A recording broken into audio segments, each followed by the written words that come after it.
नमस्कार, news India 24/7 के इस खास कार्यक्रम रायसीना की रेस में आपका स्वागत है। मैं हूं विजय त्रिवेदी। राष्ट्रपति चुनाव के लिए मतदान जारी है। संसद भवन में वोट डाले जा रहे हैं। प्रधानमंत्री ने वोट डाल दिया है। सभी राज्यों की विधानसभाओं में वोटिंग जारी है। प्रधानमंत्री नरेंद्र मोदी ने संसद भवन में जाकर वोट डाला है।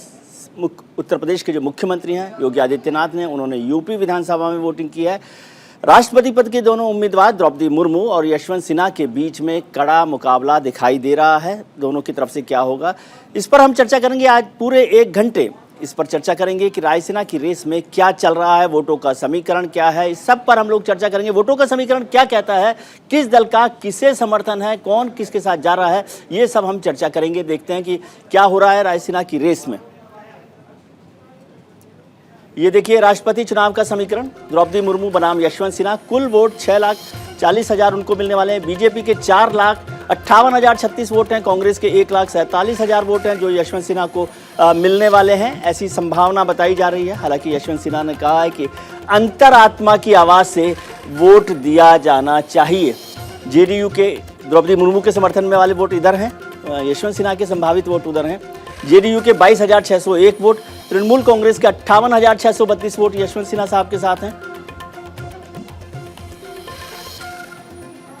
एआईएडीएम के तमिलनाडु में 14,940 वोट द्रौपदी मुर्मू को मिलने की संभावना है, जबकि वहां पर तमिलनाडु में थोड़ा सा मुकाबला दूसरी तरफ है। डीएमके के 45,896 वोट, यानी करीब करीब 3 गुना वोट जो हैं यशवंत सिन्हा को वहां पर मिल सकते हैं द्रौपदी मुर्मू के खिलाफ यशवंत सिन्हा के लिए। तो तमिलनाडु एक ऐसा राज्य है, तमिलनाडु, केरला, पंजाब खासतौर से ऐसे राज्य हैं जहां यशवंत सिन्हा को ज़्यादा वोट मिल सकते हैं। अपना दल एस उत्तर प्रदेश में उसके 3,986 वोट हैं, वो इनको मिलेंगे। एनसीपी के वोट यशवंत सिन्हा को मिलेंगे। वाईएसआर के जो वोट हैं 45,000 वो मिल रहे हैं द्रौपदी मुर्मू को, और 5,000 वोट 5,780 वोट यशवंत सिन्हा के लिए। नेशनल कॉन्फ्रेंस के 2,100 वोट जम्मू कश्मीर में यशवंत सिन्हा को मिलेंगे, जबकि बीजेडी के 31,686 वोट, ये एक बड़ा हिस्सा है जो द्रौपदी मुर्मू को मिला है। उड़ीसा के वोट हैं। आप जानते हैं कि द्रौपदी मुर्मू खुद उड़ीसा से हैं। हालांकि जो उड़ीसा की जो पार्टी है बीजेडी, वो एनडीए के साथ नहीं है। बीएसपी के भी 8,410 वोट,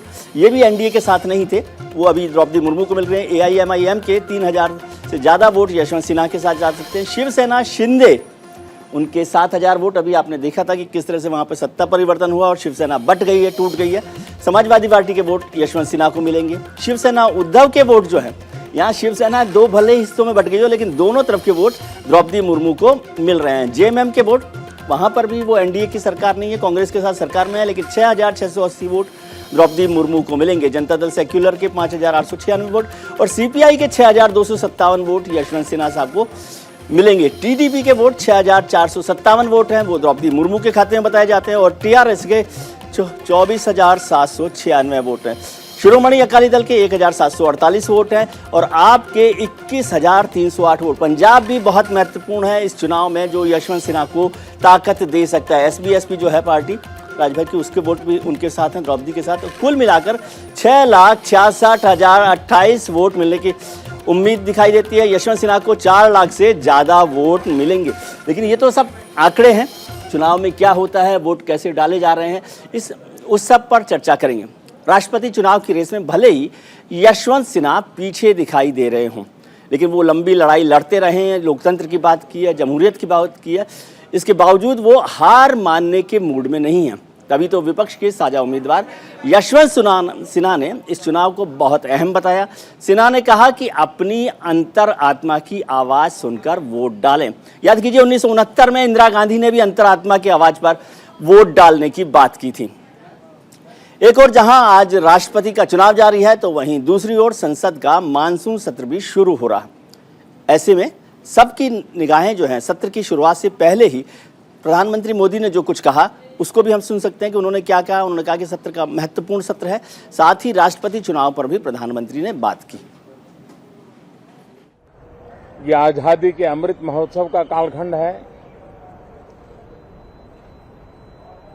15 अगस्त का विशेष महत्व है और आने वाले 25 साल के लिए देश जब शताब्दी मनाएगा तो हमारी 25 साल की यात्रा कैसी रहे, हम कितनी तेज गति से चले,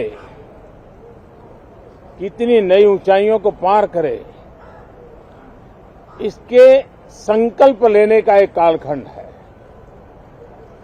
और उन संकल्पों के प्रति समर्पित होकर के देश को दिशा देना, सदन देश का नेतृत्व करे। हम हमेशा सदन को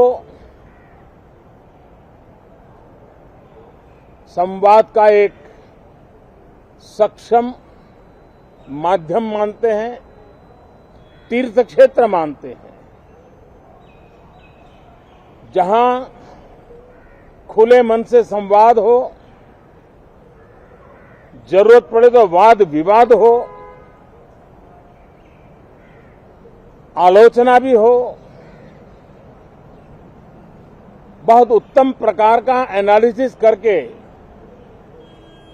चीजों का बारीकियों से विश्लेषण हो, ताकि नीति और निर्णयों में बहुत ही सकारात्मक योगदान हो सके। ये सत्र इसलिए भी महत्वपूर्ण है कि इसी समय राष्ट्रपति पद और उपराष्ट्रपति पद के चुनाव हो रहे हैं। आज मतदान भी हो रहा है और इसी कालखंड में देश को नए राष्ट्रपति, नए उपराष्ट्रपति, उनका मार्गदर्शन प्रारंभ होगा। मैं सारे मतदाताओं से अपील करना चाहता हूं कि वो अपनी अंतरात्मा की आवाज़ सुने। ये वोट, जैसा आप जानते हैं, इसमें पार्टी का व्हिप नहीं जारी होता है और इसमें सीक्रेट बैलेट होता है। तो इसलिए हर किसी से उम्मीद की जाती है कि अपने विवेक अनुसार इसमें वोट डालेंगे। मैं उम्मीद करता हूं कि जितने मतदाता हैं पूरे देश में, वो अपने विवेक का इस्तेमाल करेंगे और प्रजातंत्र को बचाने के लिए मेरे पक्ष में अपना वोट कास्ट करेंगे। रायसीना की रेस चल रही है और उसमें द्रौपदी मुर्मू और यशवंत सिन्हा दो उम्मीदवार हैं। आखिर द्रौपदी मुर्मू हैं कौन, जिनके बारे में कहा जा रहा है कि वो देश की पहली आदिवासी महिला राष्ट्रपति होंगी?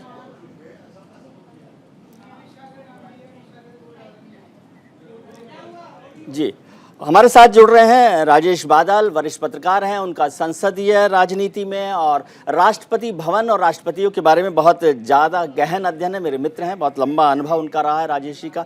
मानव जायसवाल हमारे साथ कोलकाता से जुड़ रहे हैं, जो टीएमसी के प्रवक्ता हैं, और मेरे सहयोगी शेखर त्रिवेदी भी लखनऊ से हमारे साथ जुड़ रहे हैं। शेखर, सबसे पहले आपसे छोटी सी बात जानना चाहता हूँ। उत्तर प्रदेश में विधानसभा में सबसे बड़ी ताकत है द्रौपदी मुर्मू के लिए, कैसी स्थिति चल रही है वहाँ पर? कुछ लोगों ने अंतरात्मा की आवाज़ सुनी है क्या? देखिए, यहाँ पर जो आवाज़ है वो द्रौपदी मुर्मू की ही यहाँ पर सुनाई दे रही है, और जो अपील है वो भी द्रौपदी मुर्मू की ही यहाँ पर सुनाई दे रही है। वजह बहुत साफ है कि उत्तर प्रदेश एक महत्वपूर्ण राज्य है। 208 यहाँ के एक विधायक की वैल्यू, हालांकि सांसदों की वोट वैल्यू तो पूरे देश में एक सी है 700, लेकिन जिस तरीके से भारतीय जनता पार्टी की तरफ से कैंपेन की गई, जिस समय द्रौपदी मुर्मू उत्तर प्रदेश में आई, राजधानी लखनऊ में आई, उसके बाद सुभाषपा जो अखिलेश यादव यानी समाजवादी पार्टी के साथ एक महत्वपूर्ण गठबंधन साथी के रूप में चुनाव 2022 में थी, वो टूट करके छिटक करके अलग हो जाती है। खुद समाजवादी पार्टी के विधायक शिवपाल सिंह यादव वो ऐलान करते हैं कि हम द्रौपदी मुर्मू का समर्थन करेंगे। सुबह 10 बजे जब विजय जी यहाँ मुख्यमंत्री योगी आदित्यनाथ पहुंचे हैं, उससे पहले सुभाषपा के सारे विधायक पहुंचे हुए थे, भारतीय जनता पार्टी के तमाम एक विधायक पहुंचे हुए थे, सुरेश खन्ना, रवींद्र जायसवाल जैसे लोगों को पोलिंग एजेंट बनाया गया। आप कल्पना कर सकते हैं कि इस चुनाव में कितने सीनियर लीडर्स को बीजेपी ने उतारा है कि कहीं भी किसी भी तरह की कोई कोताही ना होने पाए। एक एक वोट जो वादा किया गया द्रौपदी मुर्मू से कि ग्रीन कॉरिडोर उत्तर प्रदेश से आपको मिलेगा, 1.25 लाख से ऊपर यहाँ के वोट वैल्यू जाएंगी, वो इस समय चरितार्थ होता दिख रहा है। एक एक कर विधायकों के आने का सिलसिला जारी है और वो अपना वोट कर रहे हैं। जी शेखर, आप बने रहिए हमारे साथ, हम आपके पास लौटेंगे। मानव जायसवाल हमारे साथ जुड़े हुए हैं कोलकाता से, टीएमसी के प्रवक्ता हैं। मानव जी, आपको बहुत बहुत स्वागत है न्यूज इंडिया पर। ये लड़ाई आप कैसे देख रहे हैं? मैंने सुना कि ममता दी जो हैं पश्चिम बंगाल की मुख्यमंत्री, उन्होंने ये लड़ाई पहले ही हार मान ली जब उन्होंने कहा कि द्रौपदी मुर्मू का पता होता तो हम शायद उम्मीदवार ही नहीं उतारते। सर, पहले तो सभी को मेरा नमस्कार है। और आज सोमवार है, पहला सोमवार है श्रावण मास का, तो आपके माध्यम से पूरे देश को हर हर महादेव जी, हर हर महादेव जी, हर हर महादेव। तो जहाँ तक बात है हमारे पार्टी की, हमारे नेत्री की, जी, तो सर हम सीधी सीधी बातें करते हैं सर। जी, हमने जब एक कंसेंसस बनाया, जब हमने एक नेता को चुना जो हमारे लिए एक राष्ट्रपति चेहरा बन सकते हैं जी, तो हमने पूरे कंसेंसस लिए। हमारी जितनी भी ऑपोजिशन पार्टी थी, हम सबके पास गए और हमने बोला कि ये एक जुझारू नेता रहे हुए हैं और इनकी जो जीवन शैली रही है काफी संघर्षपूर्ण रही है और इन्होंने बहुत सारे कार्य ऐसे किए हैं जो देश को गति देता है जी। और ये प्रखर रूप से बीजेपी के आलोचक भी रहे हुए हैं। सॉरी, बीजेपी नहीं, मैं बोलना चाहता हूँ मोदी शाह के आलोचक रहे हुए हैं। जी। और जहां तक बात है बीजेपी की, सर बीजेपी ने क्या किया? बीजेपी तो देखिए सर, बीजेपी जातिवाद, बीजेपी धर्म की नीति, राजनीति, ये सारी कुछ करती है। उनको अभी उनके लिए सबसे बड़ा प्रचार है कि एक आदिवासी महिला है, तो भाई इनके लिए प्रथम आदिवासी महिला जो होंगी जो राष्ट्रपति बनेंगे जी। भाई आदिवासियों का पूरा सम्मान है हमारे लिए और हमने जो आदिवासियों के लिए किया है बंगाल में, ये पूरा देश जानता है। और जो बीजेपी जो करती है आदिवासियों के नाम पे, ये भी पूरा जल जगह जमीन सारे लोग जानते हैं। अब जानते हैं जिस तरीके से माइनिंग, खदान, जिस तरीके से बीजेपी का जो षड्यंत्र रहा है, जिस तरीके से ये सारी चीज बेच रहे हैं और बेच के किसको दे रहे हैं, ये पूरा देश जानता है। बार बार मैं ये चीज बोलूंगा तो मानव जी ये सब बातें तो बहुत हो गई। मेरे को ये बताइए कि ममता दी तो नॉमिनेशन में नहीं आई यशवंत सिन्हा के, आपने उनको उम्मीदवार बनाया। ये कितनी गंभीर पार्टी है कि अपने उम्मीदवार के नॉमिनेशन में मुख्यमंत्री और पार्टी अध्यक्ष नहीं पहुंची है। यहीं पर लड़ाई आपकी खत्म हो गई ना। और आज जो यशवंत सिन्हा जी ने कह दिया है, एक चीज और है, यशवंत सिन्हा जी ने कहा है कि अंतरात्मा की आवाज से वोट दें।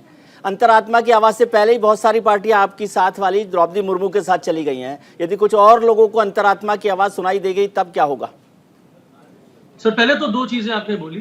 पहली बात, जहां तक हमारी पार्टी का सवाल है, हमारी पार्टी प्रखर रूप से जिनके साथ खड़ी रहती है वो अंततः तक उनके साथ खड़ी रहती है। हमारे जनरल सेक्रेटरी थे जो यहाँ पे उनका नॉमिनेशन हो रहा था और हमारी पार्टी का पूरा समर्थन है। हम यशवंत जी तो हमारे प्रांत में भी नहीं आए क्योंकि हम पूरी तरीके से उनके साथ हैं। आज देखिए हमारे बंगाल में क्या हो रहा है, बीजेपी के एमएलए लोगों को 5 स्टार सर्विस मिल रही है। 5 सितारा होटल में वो ऑलरेडी स्थायी हो गए हैं कल रात से। उनका घेराबंदी हो गया है। ठीक है, बीजेपी डरी हुई है कि कहीं इनको क्रॉस वोट ना हो जाए। और सर दूसरी बात, अंतरात्मा जी। सर अंतरात्मा क्या होता है? उनके लिए होता है जिनके पास विवेक हो, जिनके पास अपने देश के प्रति प्रेम हो, जो चाहते हैं कि देश की उन्नति में उनका भी परस्पर योगदान रहे। जो घर में बैठा हुआ व्यक्ति होता है, चाहे वो दिव्यांग क्यों ना हो, वो भी अपने देश के लिए समर्पित होता है। लेकिन हमारे पास एक पॉलिटिकल पार्टी है जिसके शीर्ष नेतृत्व लोग वो देश के प्रति नहीं, अपने पार्टी के प्रति समर्पित है और कुर्सी के प्रति समर्पित है। आज मैं आपके माध्यम से पूरे देश को अवगत कराना चाहता हूं और मैं आह्वान देता हूं पूरे देश के नेतागणों को कि आज ये मौका है कि भाई 2024 के पहले जितने ईडी, सीबीआई, जितने षड्यंत्र जो पार्टी रच रही है, ये आपका वोट आने वाले समय में उनको मुंह की दिखाएगा। ठीक है, मानव जी आते हैं आपके पास। मानव जी आगे बात करते हैं आपके साथ। पीयूष मेरे सहयोगी संसद भवन से जुड़े हुए हैं नई दिल्ली से। वो भारतीय जनता पार्टी की राजनीति को बहुत बेहतरीन तरीके से समझते हैं। पीयूष, जो वोट लग रहा है अभी, वैसे तो चुनाव है, क्या होगा नतीजा, लेकिन संभावना लग रही है कि द्रौपदी मुर्मू जीतें। लेकिन ये जो जीत का अंतर है वो आज जब संसद, मनमोहन सिंह जी भी प्रधानमंत्री रहे हैं, उन्होंने अभी वोट डाला है राष्ट्रपति चुनाव के लिए, वो व्हील चेयर पर आए थे। अभी आप ये तस्वीरें सीधी देख रहे हैं। प्रधानमंत्री रहे मनमोहन सिंह, 2 बार प्रधानमंत्री रहे हैं देश के यूपीए सरकार में, उन्होंने अभी वोट डाला है राष्ट्रपति चुनाव में। पीयूष हमारे साथ जुड़े हुए हैं। पीयूष, बात हो रही है कि जो वोटिंग हो रही है उसमें लगातार वोट डाले जा रहे हैं, कुछ दल जो हैं इधर से उधर आए हैं, मानव जी कह रहे हैं कि वहाँ से भी कुछ क्रॉस वोट हो सकता है। आपको लगता है कि ये जीत का अंतर प्रधानमंत्री को एक और ताकत देगा और जब आज से संसद का सत्र शुरू हो रहा है तो विपक्ष को कमज़ोर करने में या उस पर हमलावर होने में भूमिका निभा सकता है? चुनाव की शुरुआत हुई तो विपक्ष पूरी तरह से लामबंद होकर कह रहा था कि हम अच्छा मुकाबला देंगे, अच्छी टक्कर देंगे और तमाम तरह के दावे थे। लेकिन जैसे जैसे वक्त बीतता गया वैसे वैसे विपक्ष से एक एक करके लोग निकलते गए। अगर मैं बात करूं तो झारखंड में तो सरकार जो है वो गठबंधन की है, कांग्रेस वहां पर है और वहां पर लोग जाकर समर्थन दे देते हैं द्रौपदी मुर्मू का। अखिलेश यादव के साथ 2022 का चुनाव लड़े ओपी राजभर और लगातार भारतीय जनता पार्टी के नाक में दम किए रहे पूर्वांचल में, वो जाकर समर्थन कर देते हैं। मायावती वो समर्थन कर देती हैं। अगर मैं दक्षिण भारत की तरफ रुख करूं तो वहां पर देखिए चंद्रबाबू नायडू और जगन मोहन रेड्डी दोनों समर्थन कर देते हैं। तो कहीं ना कहीं विपक्ष जो है वो बिखरता हुआ नजर आया इस पूरे चुनाव में और इसका फायदा निश्चित तौर पर भारतीय जनता पार्टी को दिखाई देगा। जी राजेश बादल, आपके पास मैं आना चाहता हूं। आपके पास सबसे आखिर में इसलिए आया क्योंकि पूरी ज्ञान की पोटली आपके पास है। आप पहले राष्ट्रपति से आज तक के जो राष्ट्रपति चुनाव हो रहे हैं उसके बारे में आप बेहतरीन तरीके से जानते हैं। सर, पहली बात मुझे ये समझाइए कि क्या गणित है, क्या होगा, कैसे होगा, और ये अंतरात्मा की आवाज़ ने मुझे बहुत घबराहट दी है, क्या होगा इसका मतलब?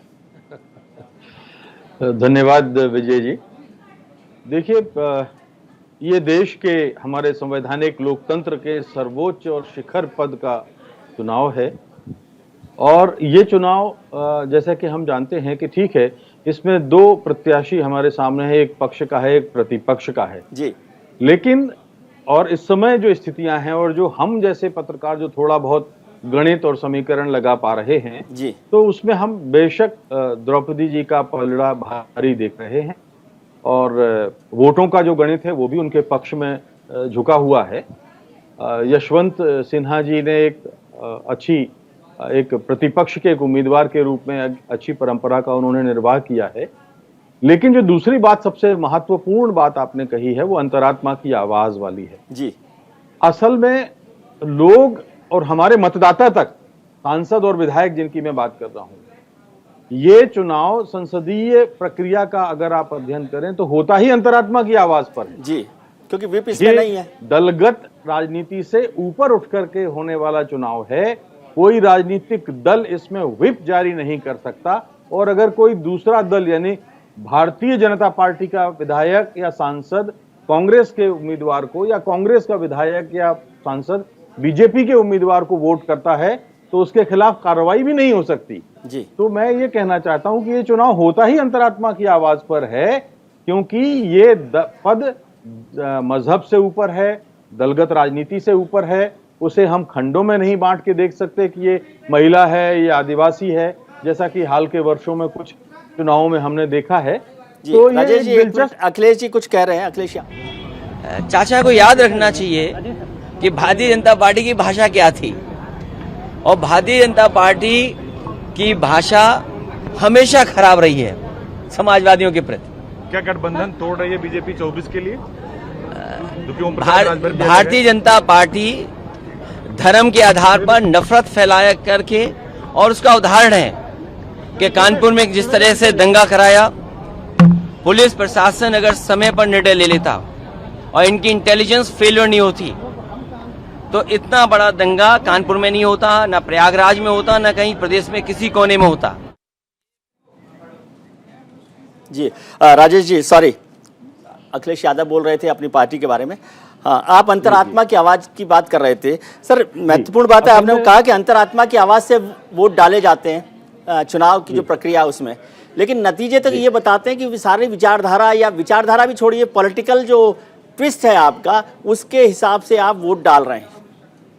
जी नहीं, ये तो देखिए एक स्वस्थ लोकतंत्र की परंपरा है विजय जी कि एक पक्ष का प्रत्याशी हमारे सामने है, एक चूंकि एक वैचारिक स्वतंत्रता जो संविधान हमको देता है, एक प्रतिपक्ष का एक उम्मीदवार हमारे सामने है। और माफ कीजिए, मैं बहुत आम सहमति से चुने जाने के बहुत पक्ष में कभी नहीं रहा, और आम सहमति एक ऐसी बात होती है जिसमें कहीं ना कहीं, ऐसा कौन सा लोकतंत्र है जिसमें सारे के सारे 100 मतदाता एक सुर से एक ही प्रत्याशी के पक्ष में हो? ऐसा कभी हो नहीं सकता जी। तो पक्ष और प्रतिपक्ष के बीच में एक स्पर्धा, स्वस्थ स्पर्धा होनी चाहिए, और उस नाते दोनों प्रत्याशी मैदान में है। असल में इंदिरा गांधी के जमाने में जब हुआ था, जैसा कि आपने जिक्र किया था अंतरात्मा की आवाज के वक्त, उस वक्त कुछ ऐसा लगने लगा था कि जैसे अंतरात्मा की आवाज के आधार पर वोट करके इंदिरा गांधी ने कोई बहुत बड़ा बगावत कर दी थी, लेकिन वो तो लोकतंत्र ही यही कहता था। हाँ, सिर्फ इतना उन्होंने जो किया था, जो नयापन था उनके, या आप कहें कि कुछ परंपरा से हटके या लीग से हटके, कि उन्होंने अपनी ही पार्टी के खिलाफ एक उम्मीदवार अपना खड़ा कर दिया था, जो प्रधानमंत्री का उम्मीदवार माना गया और जिसको बाद में विजय प्राप्त हुई। तो ये एक बात थी, लेकिन दरअसल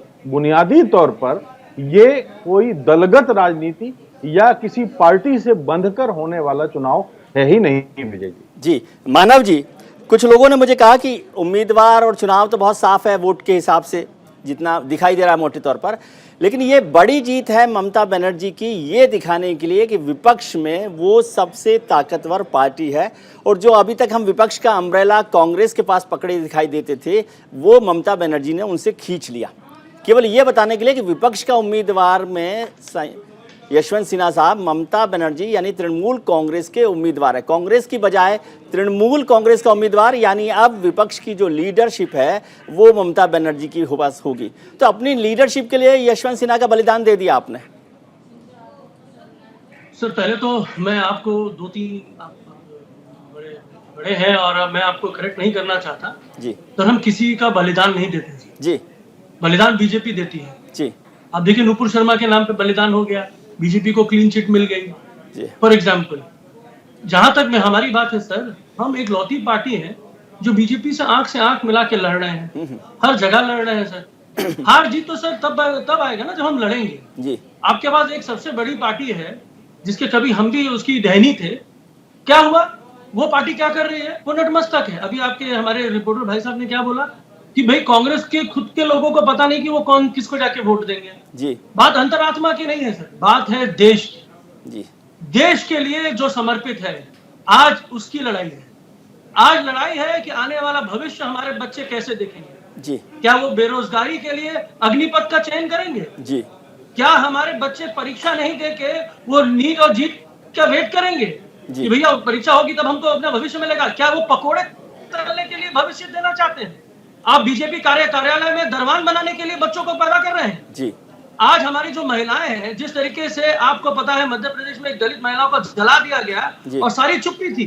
एक दलित बच्ची को रेप होता है, उसको प्रशासन जला देता है, उसके शव को उसके परिवार को नहीं देता है। ये उसकी जीत के लिए हम बात कर रहे हैं जी। आज हम बात कर रहे हैं देश के लिए, हमारी नेत्री लड़ रही है देश के लिए। जब कांधार में जब हवाई हाईजैक हुआ था तो हमारी नेत्री ने सबसे पहले बताया हमको भेज दीजिए जी, टेररिस्टों को हमको लेने दीजिए, हम अपने आप को बंदी बना देंगे। ठीक है, ये देश के प्रति समर्पण है सर। वोट मांगना बड़ा आसान है सर। ठीक है मानव जी, आपकी बात ठीक है। इस पर हम चर्चा जारी रखेंगे। राजेश बादल, मानव जायसवाल और मेरे दोनों सहयोगी हमारे साथ बने रहेंगे। वक्त है छोटे से ब्रेक का, ब्रेक से तुरंत लौटते हैं, आप कहीं मत जाइएगा। दुनिया के सबसे बड़े लोकतंत्र का सबसे बड़े पद का चुनाव हो रहा है, तो आपको कहीं नहीं जाना है, तुरंत आते हैं। हम चर्चा कर रहे हैं रायसीना की रेस की, यानी दुनिया के सबसे बड़े लोकतंत्र के सबसे बड़े संवैधानिक पद के चुनाव के। हमारे साथ राजेश बादल वरिष्ठ पत्रकार जुड़े हुए हैं और मानव जायसवाल साहब टीएमसी के प्रवक्ता हैं, वो भी हमारे साथ कोलकाता से जुड़े हुए हैं। आप दोनों का बहुत बहुत स्वागत है। राजेश जी, आपने कहा कि अंतरात्मा की आवाज़ पर हम चर्चा कर रहे थे। मानव जी ने अभी पूरी तमाम बातें बताई हैं कि किस तरह से चल रहा है। बहुत सारे विरोधाभास भी होते हैं, बहुत सारे कंट्राडिक्शंस भी होते हैं, लेकिन अभी एक बात यशवंत सिन्हा जी ने कही कि लोकतंत्र की मजबूती के लिए उनका चुना जाना जरूरी है। एक महिला, एक आदिवासी को, उम्मीदवार को, क्या आप ये पॉलिटिकल मैसेजिंग समझते हैं? और जो राज्यपाल रही हों, क्या आपको लगता है कि हम जब भी कोई महिला या आदिवासी या दलित उम्मीदवार बनाते हैं तो उसको लोकतंत्र की मजबूती की बजाय एक रबर स्टैंप समझते हैं? क्या ऐसा संभव है? धन्यवाद विजय जी। देखिए, पहली बात तो ये है कि लोकतंत्र हमारा मजबूत है, इसीलिए तो दो उम्मीदवार आमने सामने हैं जी। तो किसी एक प्रत्याशी के चुने जाने से या किसी एक प्रत्याशी के ना चुने जाने से लोकतंत्र कमजोर नहीं होता, ना ही वो खतरे में पड़ता है। दूसरी बात जो अभी आपने हमारे साथी तृणमूल कांग्रेस के प्रवक्ता जो हैं उन्होंने, मानव जी ने जो बात कही थी उसके संदर्भ में जो बात कही है, मैं स्पष्ट करना चाहता हूं कि देखिए, हमारा जो राष्ट्रपति है वो जैसे उन्होंने कहा कि हम अग्निपथ योजना नहीं लाना चाहते वगैरह वगैरह वगैरह। तो मैं ये बात साफ कर दूं कि हमारे संविधान का अनुच्छेद 74(1) राष्ट्र के तहत राष्ट्रपति इस बात के लिए बाध्य है कि वो जो केंद्र सरकार ने निर्णय लिया है उसको वो माने। हाँ, अधिक से अधिक पुनर्विचार के लिए वो लौटा सकता है। और बाबा साहब भीमराव अंबेडकर ने संविधान के जो ड्राफ्ट है उसमें उन्होंने कहा था कि राष्ट्रपति का, भारत के राष्ट्रपति का वही संविधान में स्थान है जो ब्रिटेन में राजा का है। वो राष्ट्राध्यक्ष तो हो सकता है लेकिन कार्यपालिका का प्रमुख नहीं होता। वो राष्ट्र का प्रतिनिधित्व करता है लेकिन देश पर शासन नहीं करता। जिस तरह से अमेरिका के राष्ट्रपति के साथ थोड़ा सा बुनियादी फर्क है। अमेरिका का राष्ट्रपति कार्यपालिका हो सकता है, वो अपने किसी भी मंत्री की सलाह मानने के लिए बाध्य नहीं है, लेकिन भारत संघ का राष्ट्रपति अपने मंत्रियों की सलाह मानने के लिए बाध्य है। इसलिए बहुत कोई क्रांतिकारी परिवर्तन आ जाएगा किसी उम्मीदवार के चुने जाने से या नहीं चुने जाने से, मैं ऐसा नहीं मानता। कम से कम हमारा संविधान बहुत ही स्पष्ट व्याख्या करता है राष्ट्रपति के कर्तव्यों। लेकिन इसका मतलब ये नहीं है कि केवल रबर स्टैम्प जो शब्द आपने इस्तेमाल किया, हमने यशवंत सिन्हा जी ने उसका इस्तेमाल किया है, मैंने नहीं किया। यशवंत सिन्हा जी ने अभी इसका इस्तेमाल किया जी। लेकिन रबर स्टैम्प बनके कभी हमने देखा है doctor Shankar Dayal Sharma, doctor KR Narayanan, Venkataraman, Giani Zail Singh ऐसे राष्ट्रपति रहे हैं जिन्होंने रबर स्टैम्प की भूमिका नहीं निभाई। उन्होंने कई फैसलों से असहमति व्यक्त की। बिहार और उत्तर प्रदेश में राष्ट्रपति शासन लगाने तक के प्रस्ताव को उन्होंने अपनी असहमति दी। कलाम साहब ने भी ऐसा किया, कलाम साहब ने भी ऐसा किया। बिल्कुल वही मैं कह रहा हूँ, तत्कालीन जो राष्ट्रपति थे उनकी सलाह पर इंदर कुमार गुजराल ने, अटल जी ने वो सलाहें मानी, उनकी परामर्श माना उनका। तो इसका मतलब ये है कि राष्ट्रपति केवल रबर स्टाम्प हो ही नहीं सकता, उसके पास अधिकार है। ज्ञानी जैल सिंह ने, आपको याद होगा Vijay ji, postal amendment bill, doctor विधेयक रोक के रखा था, पोस्टल अमेंडमेंट बिल जो था। जी, जब वो गए तो उन्होंने लिखा कि इस राष्ट्रपति को मैं उम्मीद करता हूं कि इस विधेयक को मैं उम्मीद करता हूं कि आने वाला कोई भी राष्ट्रपति अनुमति नहीं देगा। और वेंकट रमन ने भी उस बात पर को जारी रखा और उसके बाद वो लंबे समय तक एक लटका रहा और फिर अंततः वो अपनी मौत मर गया। जी, तो कहने का अर्थ है कि जी आप बोलिए, बात खत्म कीजिए। मेरे कहने का अर्थ यही है कि केवल रबर स्टैंप जो कहने की बात है, मुझे लगता है कि भारत के राष्ट्रपति के साथ बहुत सम्मानजनक शब्द नहीं है अगर हम रबर स्टाम्प इस्तेमाल करेंगे। जी, मानव जी, जैसे राजेश जी कह रहे हैं, यशवंत जी ने कहा, यशवंत जी बहुत विद्वान लोगों में से हैं, बड़ा लंबा राजनीतिक अनुभव रहा, लेकिन उन्होंने इलेक्शन के दौरान रबर स्टैम्प की बात की। मैं आपसे समझना चाहता हूं कि द्रौपदी मुर्मू भले ही एनडीए की उम्मीदवार हों, आप उन्हें कैसे कमजोर उम्मीदवार मानते हैं? वोट के हिसाब से नहीं कह रहा हूं मैं, आप क्यों नहीं उन्हें वोट देंगे, इसके कुछ कारण मुझे गिनाइए। हमने जिनको चुना है, हमारा वोट उनके प्रति समर्पित है। हम जबान पे नहीं फेरते और हम पीठ पे छुरा नहीं बोलते। जिस तरीके से संविधान की अवहेलना हो रही है पिछले कुछ सालों में, आपने और पूरे देश ने, पूरे विश्व ने देखा है, और विश्व ने भी बोला है। ये अमेरिका की बातें करते हैं, बहुत होती है सर, लेकिन संविधान को बचाने की लड़ाई है। संविधान कैसे बचेगा? आज हम ये बताना चाहते हैं, पूरे देश को अवगत कराना चाहते हैं। क्या आप कह रहे हैं कि द्रौपदी मुर्मू के राष्ट्रपति होने से संविधान नहीं बचेगा? ममता बनर्जी जैसी ताकतवर महिला मुख्यमंत्री एक उदाहरण है कि महिलाएं मुख्यमंत्री होती हैं या संवैधानिक पदों पर होती हैं तो किस ताकत से लड़ाई लड़ती हैं। बिल्कुल सही सर, हम तो चाहते हैं कि संविधान के लिए लड़ाई हो जी, संविधान को बचाने के लिए लड़ाई हो जी। और हमारी जो नेत्री है वो लड़के ही आई है, झुकी नहीं है। द्रौपदी मुर्मू को लेकर आपको क्यों शक है? मेरा सवाल है कि द्रौपदी मुर्मू की उम्मीदवारी को लेकर आपको क्यों शक है कि उन्हें राष्ट्रपति नहीं बनना चाहिए? ये मुझे थोड़ा सा कन्विंस कीजिए। नहीं सर, हम ये नहीं बोले कि उनको नहीं बनना चाहिए, हम बोलना चाहते हैं यशवंत सिन्हा जी को बनना चाहिए। अब फर्क है, आप नहीं बोल रहे हैं, हम बोल रहे हैं हाँ यशवंत सिन्हा जी। आप भी समझते हैं कि द्रौपदी मुर्मू बने तो कोई परेशानी नहीं है आपको, क्योंकि आपके पास उनके खिलाफ कोई लॉजिक नहीं है? क्यों नहीं है सर? बताइए ना, वही बताइए मुझे। नहीं है? सबसे बड़ी बात है सर, बीजेपी खुद एक लॉजिक है जो इलॉजिकल है। बीजेपी से बड़ा लॉजिक है किसी का सर? नहीं, ये तो हमारे बात प्रधानमंत्री बात बोलते तो थे कि उम्मीदवार मैं की होती है ना सर, चुनाव में उम्मीदवार की बात हो रही है। बिल्कुल सर, इनको तो ऐसा उम्मीदवार चाहिए कि जो ये बोले वो करे। इनका 56 इंची का सीना है, 80 रुपए डॉलर है। जब 58 रुपए था तो इनको बड़ा दुख हो रहा था, प्रधानमंत्री की गरिमा गिर रही है जैसे हमारे देश के रुपए गिर रहे हैं। आज किसकी गरिमा गिर रही है, किसको बचाना चाहते हैं सर? प्रधानमंत्री जी पर चर्चा किसी दिन कर लेंगे। मैं पूछ रहा हूं कि द्रौपदी मुर्मू को लेकर आपको क्यों शक है? क्या आप समझते हैं? देखिए, राष्ट्रपति जो है, मानव जी, राष्ट्रपति जो है वो संविधान की रक्षा की शपथ लेता है, संविधान की शपथ नहीं लेता।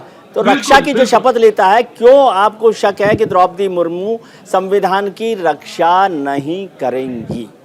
मैं ये सीधा सवाल आपसे पूछ रहा हूं। प्रधानमंत्री जी की आलोचना आप जब मर्जी करते रहना। जी छोड़ दीजिए सर, प्रधानमंत्री जी को अभी दूर रखिए। अभी झारखंड की बात कर लेते हैं। वहां की गवर्नर रही हुई है ये जी, भाजपा की सरकार थी, इतनी करप्ट सरकार थी। कितने स्टेटमेंट आए द्रौपदी जी के? जी नहीं आए। जंगल जमीन को जिस तरीके से हड़प रहे थे भाजपाई, उनके मंत्री, उनके सब लोग, जिस तरीके से वो बिल निकाला था 30 साल के डोमिसाइल वाले, तब द्रौपदी मुर्मू जी कहाँ थी? किसकी संरक्षण कर रही थी? आप देखिए, आपको पूछना होगा कि भैया आपने क्या किया अपने कार्यकाल में। जी 5 साल का कार्यकाल रहा, पहली आदिवासी गवर्नर रही, राज्यपाल रही, और जिस प्रांत की वो रही वहां पे सबसे ज्यादा आदिवासी हैं। उनके लिए आपने क्या किया? आप अपने गांव तक में आपने बिजली सारे सब परिवार को नहीं पहुंचाई। हमारे अमृतकाल वाले प्रधानमंत्री हैं, वो बोलते हैं हर गांव में बिजली पहुंच गई। आपके अपने गांव में परिवारों के पास बिजली नहीं पहुंची, खंभे नहीं लगे, आपके नॉमिनेशन में वहां पे पहुंच गया। मानव जी, कार्य आपने क्या किया? ठीक है मानव जी, आप बीजेपी की पूछना चाहता हूं, द्रौपदी जी की आपने कहा कि वो बीजेपी की विचारधारा को लेकर चल रही हैं, उसके खिलाफ है। तो यशवंत सिन्हा जी ने तो बीजेपी की विचारधारा के साथ ज्यादा लंबा राजनीतिक अनुभव किया है द्रौपदी मुर्मू के मुकाबले। वो वित्त मंत्री रहे हैं, विदेश मंत्री रहे हैं, सरकार में रहे हैं, एमपी रहे हैं, सब कुछ रहे हैं। बहुत सही बात बोली आपने सर, बहुत सही बात बोली। यही तो हम बोल रहे हैं, भाजपा बीजेपी तो है ही नहीं। ये तो अब की बार मोदी सरकार है, ये तो मोदी शासन है, ये मोदी की विचारधारा है, ये भाजपा की विचारधारा नहीं है। सबका साथ, सबका विकास और सबका विश्वास बाद में ऐड होता है। और द्रौपदी जी के मुंह से क्या निकलता है? सबका साथ, सबका विकास। विश्वास भूल जाते हैं वो लोग, क्योंकि विश्वास कोई नहीं करता इन पे सर। ये ऐसे विश्वासघाती हैं कि ये अपने आप को बचाने के लिए कोई भी जर्नलिस्ट को इंटरव्यू भी नहीं देते हैं।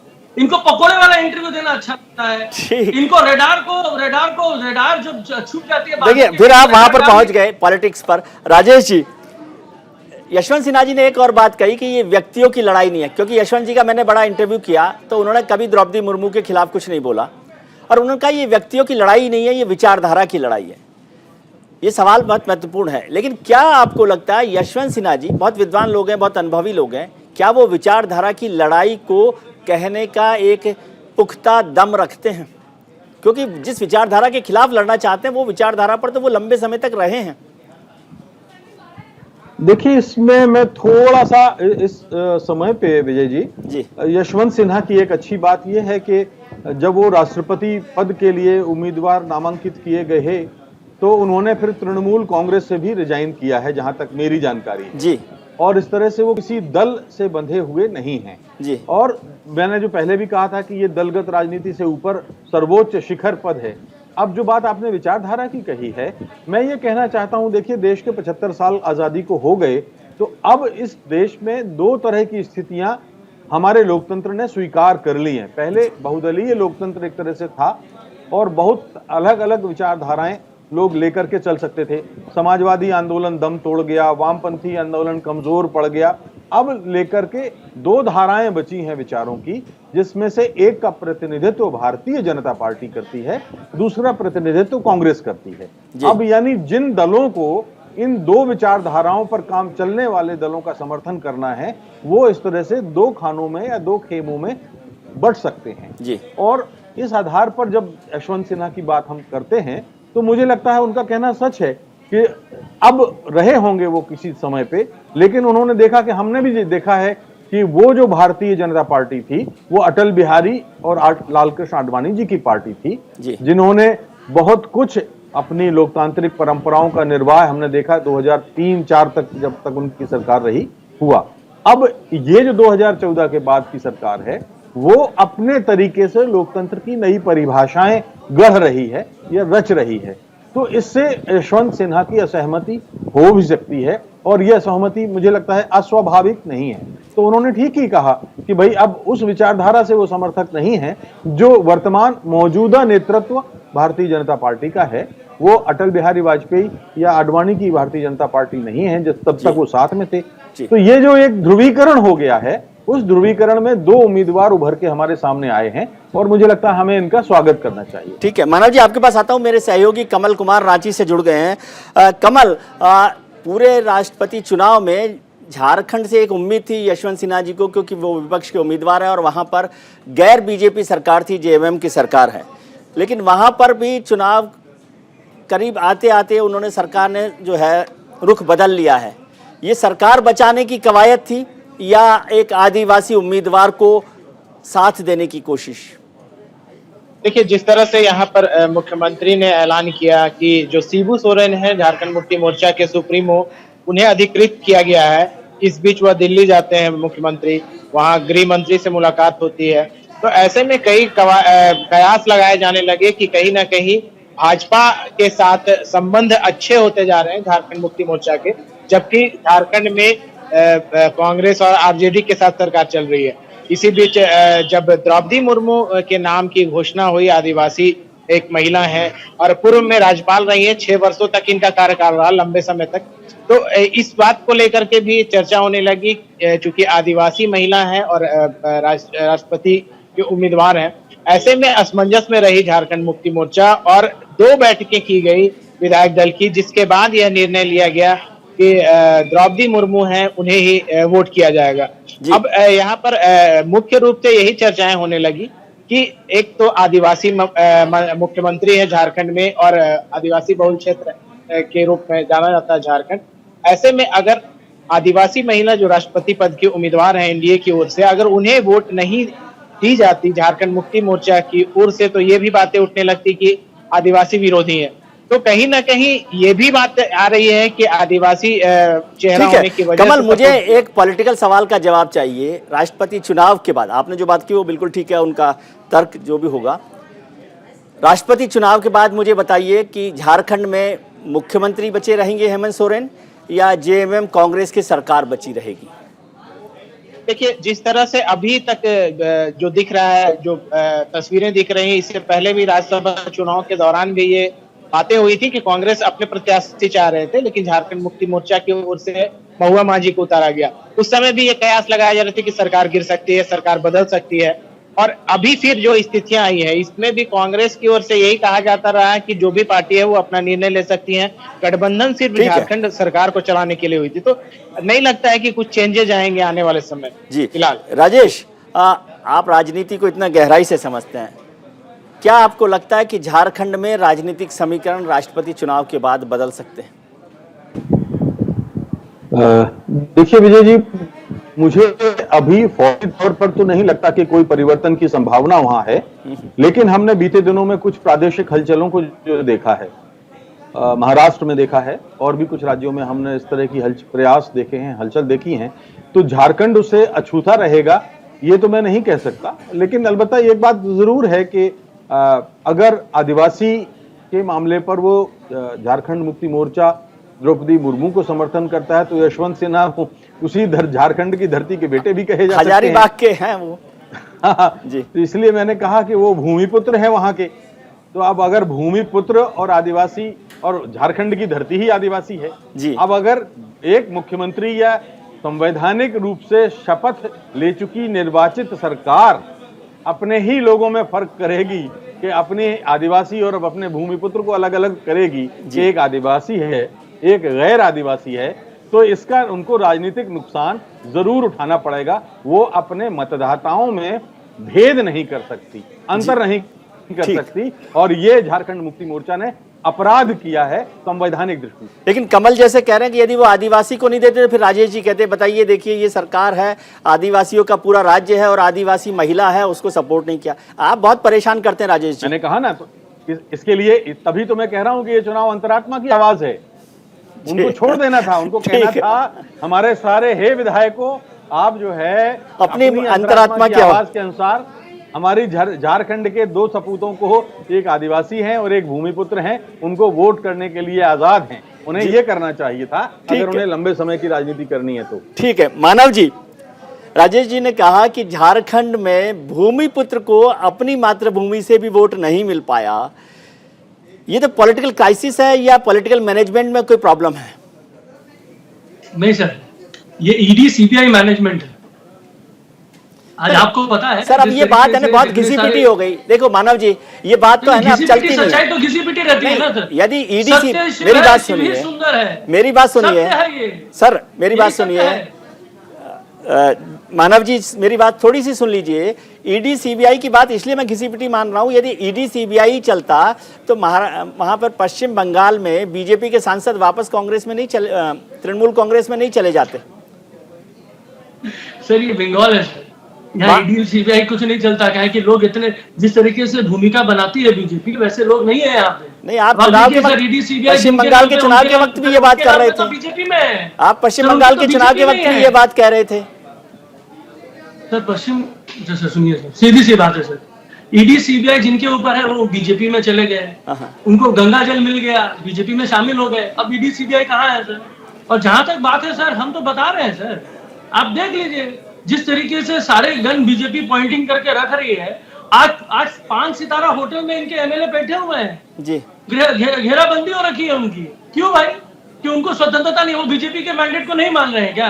जी, इतनी तकलीफ है, मैंने उनको क्रॉस वोटिंग का डर है। आपको लगता है कि क्रॉस वोटिंग होगी? सर सुनिए सर, मानव जी, ये खबर आप मुझे बता सकते हैं कि आप वहां पर पश्चिम बंगाल में क्रॉस वोटिंग होगी, बीजेपी के विधायक जो हैं वोट दे सकते हैं? आप बहुत बुद्धिजीवी है सर, खुफिया जानकारी आपके पास है सर। मुझे सम्मान है आपके नेटवर्क चैनलों पर, और उसके ऊपर आप देख लीजिए। सबसे बड़ी बात, 5 सितारा होटल में अगर इनके एमएलए पड़े हुए हैं तो इसका कारण क्या है सर? जी, स्वतंत्रता है, फ्रीडम है। ये फ्रीडम की लड़ाई है सर, जी, ये आजादी की लड़ाई है। ठीक है। हमारे साथ जो आज हो रही है सर, आज जो इलेक्शन हो रहा है, ये हमारे देश को आजाद रखने की लड़ाई है। आज हमारे शब्द एक्सपंज कर दिए जाते हैं पार्लियामेंट में अपने अनुसार। आंदोलनजीवी आप बोलते हैं, भ्रष्टाचार आप कर रहे हैं, और आप उसको रोक देना चाहते हैं। सर कैसे चलेगा सर देश? ठीक कैसे चलेगा बताइए सर? ठीक है, आपकी बात पर आएंगे हम। दीपक चावला मेरे सहयोगी जयपुर से जुड़े हुए हैं। दीपक, एक राजस्थान ऐसा राज्य है, वहां पर भी भारतीय जनता पार्टी और एनडीए की नजर है कि कुछ क्रॉस वोट होकर कुछ वोट मिल जाएं, क्योंकि जिस तरह से कांग्रेस की स्थिति वहां पर रही है, बटी हुई रही है पिछले 3-4 साल में, उससे क्या आपको लगता है कि जो अभी अशोक गहलोत जो मुख्यमंत्री हैं उनको मैं सुन रहा था, तो वो तो बहुत आश्वस्त दिखाई दे रहे हैं। क्या आपको लगता है कि राजस्थान में क्रॉस वोटिंग हो सकती है?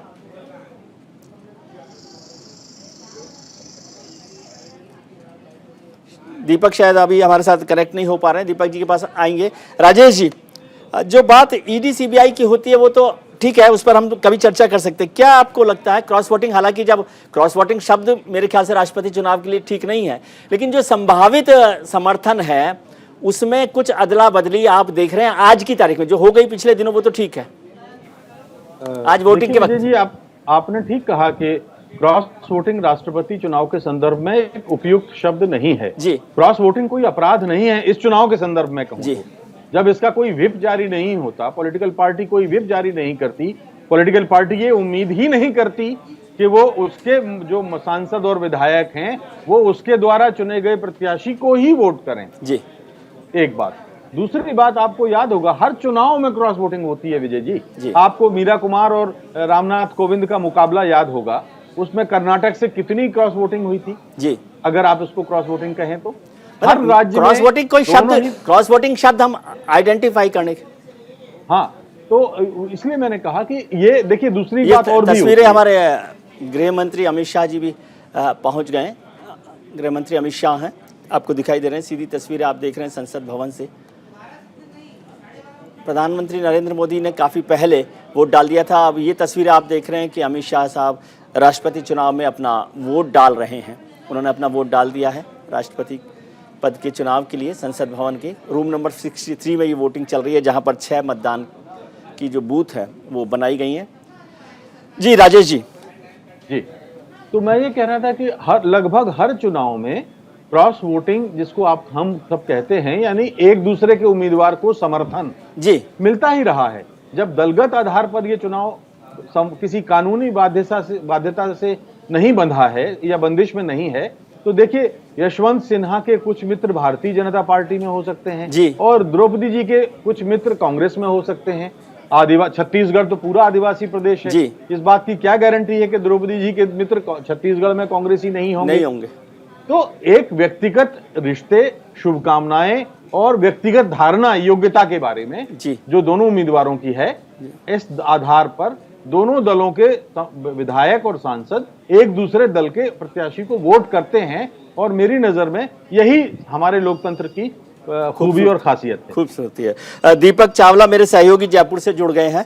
दीपक, अभी चर्चा हो रही थी, हम राजेश जी से भी चर्चा कर रहे थे कि जो वोट हैं इधर उधर हो सकते हैं, जिसे हम लोग आमतौर पर क्रॉस वोटिंग कहते हैं। क्या कांग्रेस की राजस्थान में ऐसी संभावना आपको लगती है कि वहां पर जो वोट है कांग्रेस का, कुछ वोट द्रौपदी मुर्मू को मिल सकता है, या भारतीय जनता पार्टी के क्योंकि पुराने नेता रहे हैं यशवंत सिन्हा, वहां से कुछ वोट यशवंत सिन्हा को मिल सकता है, ऐसी संभावना वहां दिखाई दे रही है? राजस्थान में 200 विधायक वोट डालेंगे और निश्चित तौर पर विजय सर, आपको पता है कि पिछले कई सालों से देखा गया है कि कांग्रेस में फूट रही है। अब ऐसा हो सकता है कि कुछ नाराज विधायक उधर वोट दे सकते हैं। इससे पहले राज्यसभा चुनाव में भी ऐसा देखा गया था, बीजेपी की शोभा रानी कुशवाहा ने वोट दे दिया था कांग्रेस को। तो ऐसा भी मान सकते हैं कि बीजेपी में ऐसा हो सकता है, जो शोभा रानी है वो बीजेपी से नाराज है, उन्हें निष्कासित कर दिया है। ऐसे में वो वोट शायद यशवंत सिन्हा को दे सकती है। इधर मैं कांग्रेस की बात करूं तो सचिन पायलट का एक अलग गुट है, मुख्यमंत्री अशोक गहलोत का अलग गुट है, लेकिन दोनों ओवरऑल कांग्रेस में है। लेकिन फिर भी नाराजगी अभी भी कई विधायक है। गणेश गोगरा आपने देखा वो नाराज थे, इससे पहले अशोक चांद ने ट्वीट करा था, वो एक आईएएस से नाराज थे। तो लगातार विधायकों की नाराजगी यहाँ पर देखी गई थी। ऐसा हो सकता है शायद कि कुछ नाराज विधायक क्रॉस वोटिंग कर दे, जैसा कि आप जिक्र कर रहे हैं, लेकिन मुख्यमंत्री अशोक गहलोत ने ये कहा है कि हम तो सब एक साथ वोट देंगे। इसके अलावा बड़ी बात यह है कि बीटीवी के जो विधायक है वो किसको वोट देंगे? आदिवासी से एनडीए के उम्मीदवार है, शायद वो उनको ही वोट देंगे। राजस्थान में अभी बीटीवी का सपोर्ट रहा है कांग्रेस को, लेकिन इस चुनाव में, राष्ट्रपति चुनाव में वो वोट दे सकते हैं एनडीए के उम्मीदवार को, क्योंकि वो आदिवासी क्षेत्र से आते हैं और उन्हीं के उम्मीदवार है। इसके अलावा मैं बात करूं आरएलपी की, आरएलपी निर्दलीय पार्टी है, उन्होंने दिखाया कि हम वोट अपना जो है वो एनडीए उम्मीदवार को देंगे। इसके अलावा बीएसपी की बात करें, निर्दलीय विधायक की बात करें, तो शायद उनका सपोर्ट जो है वो आधा आधा हो सकता है। कुछ लोग यशवंत सिन्हा को वोट दे सकते हैं और कुछ लोग जो है एनडीए के उम्मीदवार को दे सकते हैं। इसके अलावा कांग्रेस में फिलहाल ऐसी तस्वीर यहाँ पर नहीं देखी जा रही, कोई अलग वोट करेगा। मुख्यमंत्री अशोक गहलोत ने कल विधायक की बैटिंग अभी भी की थी और कल से लगातार वो विधायकों के संपर्क में, तो माना जा रहा है कि सभी विधायक एकजुट है, लेकिन फिर भी क्रॉस वोटिंग की बात से कोई इनकार नहीं किया जा सकता। इसके अलावा बीजेपी में भी यही डर है कि शायद ऐसी गलती ना हो जाए, क्योंकि राज्यसभा चुनाव में शोभा रानी ने ऐसी गलती कर दी थी, इसलिए उन्होंने भी जो है होटल के अंदर बुलाया था और ट्रेनिंग दी थी। देखना ये होगा कि क्या वाकई क्रॉस वोटिंग राजस्थान में होती या नहीं होती। फिलहाल तो ऐसी स्थिति बनती दिखाई नहीं दे रही है। ठीक है। मानव जी, जो दीपक जी कह रहे हैं, राजेश जी ने भी जिक्र किया, राजेश जी तो और आगे छत्तीसगढ़ तक भी चले गए, मैंने याद नहीं किया था छत्तीसगढ़ को, मैंने कहा कि वहाँ तो कांग्रेस की पूरी सरकार है। आदिवासियों को याद किया, एक्चुअली क्या है, राजेश जी बहुत आदिवासियों में काम किया हुआ है, तो वो हर क्षेत्र को जानते हैं, मध्य प्रदेश के क्षेत्र को भी जानते हैं। लेकिन मैं इलेक्टोरल मैनेजमेंट की बात कर रहा हूँ। क्या आज की तारीख में, आज हम ईमानदारी से आप बताइए कि तृणमूल कांग्रेस ने उम्मीदवार भले ही अपना खड़ा किया हो, विपक्ष ने अपना उम्मीदवार खड़ा किया हो, लेकिन ये इलेक्टोरल मैनेजमेंट में आप कमजोर रहे। झारखंड को देखिए, वहाँ आप सरकार में थे, वहाँ पर क्रॉस मतलब अलग हो गए हैं। महाराष्ट्र को देखिए, महाराष्ट्र में पूरी की पूरी सरकार आपकी गिर गई, टूट गई, वहाँ पे शिवसेना भी टूट गई, लेकिन जो शिवसेना आपके साथ खड़ी दिखाई दे रही थी, कांग्रेस के साथ दिखाई दे रही थी, वो भी आज द्रौपदी मुर्मू को वोट दे रही है। राजेश बादल कह रहे हैं कि छत्तीसगढ़ में वोट मिल सकते हैं, दीपक चावला जयपुर में वोट की बात कर रहे हैं। उत्तर प्रदेश में जो पार्टियां विपक्ष के साथ खड़ी दिखाई दे रही थी, अखिलेश यादव के साथ, वो आज आके द्रौपदी मुर्मू के साथ दिखाई दे रही हैं। चुनाव का नतीजा क्या होगा उसकी मैं बात नहीं कर रहा, मैं कह रहा हूँ ये तो इलेक्टोरल मैनेजमेंट था ना। क्या तृणमूल कांग्रेस ने ये चुनाव ईमानदारी से नहीं लड़ा, ये सवाल तो किया जा सकता है। सर बार बार मैं एक ही चीज बोलता हूँ, मुझे विश्वास है कि आपकी जानकारी मेरे से ज्यादा है जी। इलेक्टोरल मैनेजमेंट से ज्यादा सर सीबीआई ईडी मैनेजमेंट बोलिए ना। झारखंड में झारखंड मुक्ति मोर्चा के कुछ ही दिन पहले की बात है, सीबीआई ईडी वहीं पे स्थायी हो गई है। महाराष्ट्र में आपको पता है किस तरीके से इन्होंने खरीद फरोख्त कर ली। आसाम, गोवा, तो आप कह रहे हैं उद्धव ठाकरे भी अब ईडी की वजह से दे रहे हैं वोट द्रौपदी मुर्मू को। तो देखिए, उद्धव ठाकरे जी का अपना व्यक्तिगत बयान है और उन्होंने जिस तरीके से यशवंत सिन्हा जी का सपोर्ट किया था और जिस तरीके से अभी कुछ दिन पहले जो महाराष्ट्र में जो गतिविधियां हुई हैं, हम चाहते हैं वो अपना गढ़ बचाएं। हमारा पूरा समर्थन उद्धव ठाकरे जी को है जी, क्योंकि वो ये जो शिंदे जो चल रहा है उन्होंने सेंड लगा दी है महाराष्ट्र की जनता पे जी। जिस तरीके से उनकी जो नीति रही है, वो पर्चा लिखा जाता है, वो बयान वो देते हैं, पूरा देश देख रहा है। कान में मुंह में फुसफुसाया जाता है और वो बोलते हैं ये पूरा देश देख रहा है। तो ये पता चल गया कौन शेर है और कौन भेड़िया है जी। और जहां तक बात है सर हमारी और छत्तीसगढ़ की, मैं तो बोलना चाहता हूँ सर, इलेक्टोरल मैनेजमेंट हो रहा है, ये आपने सही चीज पकड़ा। बीजेपी इलेक्टोरल मैनेजमेंट कर रही है। गुजरात में इलेक्शन है, मध्य प्रदेश में है, छत्तीसगढ़ में है, ये कुछ राज्यों में इलेक्शन है सर आने वाले 1 साल में जी। तो उनको तो ये आदिवासी चेहरा चाहिए, क्योंकि सर 130 लगभग सीटें हैं जो आदिवासी बहुमूल्य से इलाके से आती हैं। 102 सीटें बीजेपी का आंकलन जी, 100 नहीं, ये चार प्रांतों में लगभग 138 है। विधानसभा मुझे जानकारी है, विधानसभा की बात कर रहा हूँ सर, विधानसभा वाली, उसमें लगभग 28 या 30 सीटें बीजेपी को मिली थी जी। ये है सर बीजेपी। ठीक है, तो इसमें कोई बुराई नहीं है। राजेश जी, आखिरी बात जी, ये आश्वासन देना चाहते हैं लेकिन पूरा देश जहर पी रहा है जी। इनको ये चाहिए सर, ये अमृत चाहते हैं, लोभी है सर, लोभी है, इनको अमृत चाहिए, लेकिन हम जहर पी के बढ़ रहे हैं जी। हमारे बच्चे ठीक है, जहर पी रहे हैं, ठीक परीक्षा है, नहीं दे पा रहे हैं। ठीक है राजेश जी, योग्य होते हुए भी रोजगार नहीं मिल रहा है राजेश जी, हमारे ठीक है, माताओं को 400 रुपए मानव जी समझ गया मैं आपकी बात। राजेश जी, राजेश जी, ये देश की लड़ाई है सर। मानव जी ने जो बात कही है, सावन का महीना चल रहा है, अब नीलकंठ का वक्त है, तो नीलकंठ बनने को वो तैयार हैं, कोई अमृत पिलाने को तैयार है। इलेक्टोरल मैनेजमेंट वाले नहीं है सर, ठीक है, नीलकंठ नहीं बन सकते, हम लोग नीलकंठ के सेवक हैं, हम लोग सेवा में ही लिप्त रहना चाहते हैं। ठीक है, हम सेवा में मग्न होना चाहते हैं। राजेश जी, सत्य ही शिव है, क्या शिव आपको ही लगता सुंदर है? है, हमको सुंदर दिखना है सर। बहुत सुंदर बात। राजेश जी, क्या छोटी सी बात, वक्त बिल्कुल नहीं है, क्या आपको लग रहा है कि इलेक्टोरल मैनेजमेंट यदि ठीक होता तो कम से कम जो विपक्ष के पास वोट था वो एकजुट रहता तो शायद ज्यादा ताकतवर या ज्यादा बेहतर चुनाव होता? देखिए विजय जी, मेरा ख्याल है वक्त होता भी तो शायद बहुत ज्यादा अंतर आने वाला नहीं था, क्योंकि पहले दिन से हम देख रहे हैं कि द्रौपदी जी का पलड़ा भारी है, झुका हुआ, लड़ाई मजबूत होती, चुनाव जीतना अलग बात है। हाँ, जीतना एक अलग बात है। तो दूसरी चीज ये है कि जो अभी उद्धव ठाकरे की बात हो रही थी, तो यही तो हमारे लोकतंत्र की खास बात है कि जब द्रौपदी मुर्मू को वो इस आधार पर समर्थन दे रहे हैं और वो उधर यूपीए के साथ में सरकार चला रहे थे, मतलब कांग्रेस और एनसीपी के साथ। जब प्रतिभा पाटिल का चुनाव हुआ था तो वो महाराष्ट्र की थी और वो एनडीए के साथ थे, लेकिन उन्होंने खुलकर प्रतिभा पाटिल जो यूपीए की उम्मीदवार थी उनका समर्थन किया था। तो यही बात है जो अंतरात्मा का जो सच है, जिसका आपने अभी आखिरी लाइन में मानव जी ने बात की। चलिए, तो एक बहुत ही दिलचस्प वाकया में सुना दूं, अगर 50 सेकंड है आपके पास तो। देखिए, पाकिस्तान का संविधान जब 10 साल बाद बना हमसे, और उसको करीब करीब भारत के संविधान की नकल थी। राष्ट्रपति थे सिकंदर मिर्जा और वहां के सुप्रीम कोर्ट के मुख्य न्यायाधीश थे मिस्टर मुनीर।